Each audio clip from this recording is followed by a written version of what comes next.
Hey everybody, this is Mike Chambers. Just like all of you, I am trying to keep up pace while sheltering in place. Today's Sunday, hence the casual appearance, but the entire business world continues to talk about the PPP from sea to shining sea. $500 billion to get through Congress and get through the SBA as well as the American banking system in a matter of a few short weeks is absolutely astounding.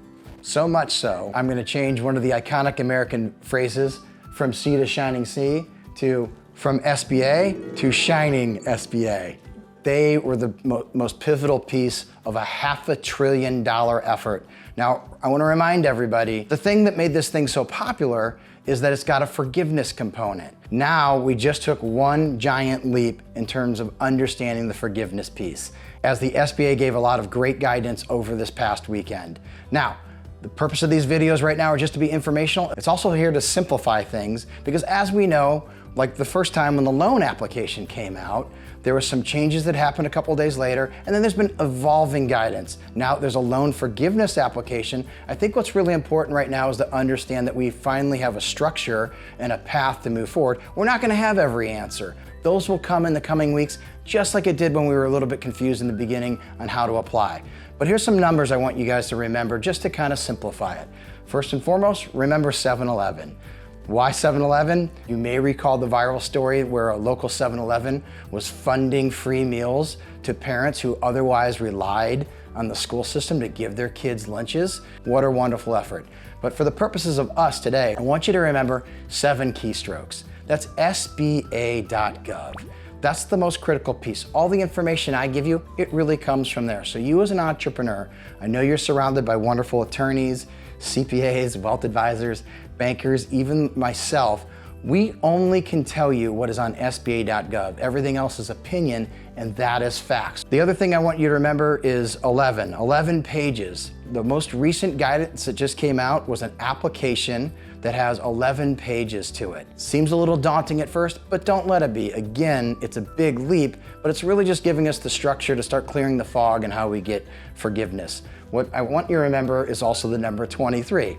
Whether you're a giant LeBron James fan or you're currently watching The Last Dance about Michael Jordan, they both wear number 23. The reason I want you to focus on the number 23, there's 2 forms in there and 3 takeaways as you go through the 11 pages. There's 2 forms, the loan forgiveness application and the PPP Schedule A, which we will affectionately call Schedule USA. For the loan forgiveness app, there's a lot of things that we just learned. You're gonna need to know your SBA loan number and your lender loan number. Now don't worry, I promise you, whoever is holding your PPP loan, that bank has that tracked because one way or the other, they wanna know that you or the government are gonna pay us back. So don't worry about it. You can get that when you apply in a few weeks. You also need to have your EIDL loan amount or your application number if you're in the process of it. This is an opportunity to have that paid back through the PPP process as well. So just be prepared again in a few weeks to have that data with you. The third bullet point is about your payroll period. They call it the covered period.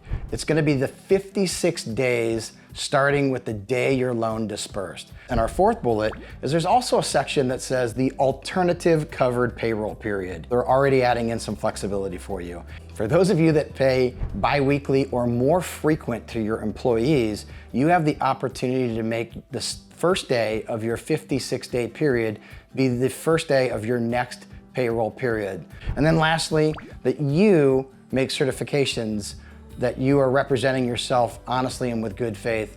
The second form, Schedule USA, as I call it, there's also a few bullet points that you should look for there. Those bullet points include guidance for full-time equivalency. This gives information for both employees who work 40 hours a week, as well as those that work less. This has been the most clarity we've had on that topic. It also gives guidance on if you had a salary or wage reduction of any time. There is a way to account for that now, and they give you that calculation in there.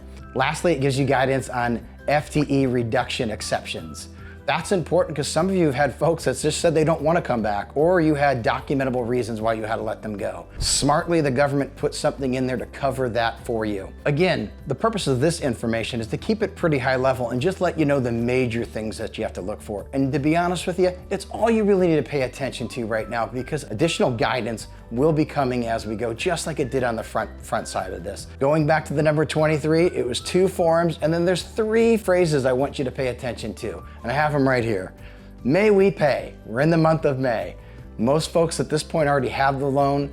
The number one thing you can do is take at least 75% of your loan amount and put it in your payroll account. Put more if you want, but put at least that much in whatever account handles your payroll. If the bank you already bank with gave you the PPP, it should be really easy for them to account for at least 75% of your loan forgiveness. The second bullet point is, may we pay attention to good records. This is the most critical piece. Just take good records for everything you're doing. Just like nobody wants to listen to a bad record, us bankers and those of us that work at the SBA, we don't want to see bad records. So if you have payroll, rent, utility, or interest on pre-existing debt, make sure you have good records of how you've been paying it throughout this process, because ultimately that's what you're going to present back for loan forgiveness. So may we pay attention to good records. Lastly, good faith.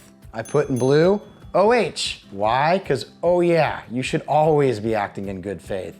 Most importantly, the United States government, as well as her taxpayers, are counting on you to do what you're supposed to do and be honest throughout this. We're moving at a fast pace, and we need everybody to act in good faith. Thank you so much for your support to this point.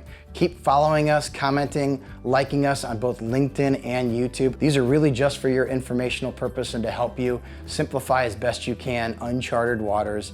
We're really just here to be your banking partner.